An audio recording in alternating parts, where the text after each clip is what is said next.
Hello everyone, welcome back to this channel. In this video, I'm going to show you how to add water replies effect on VivaVideo apps. Now let's get started.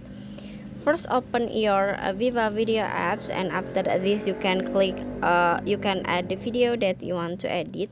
And now you can click all effect at the bottom, and after this you can click on the style, this one, click on it.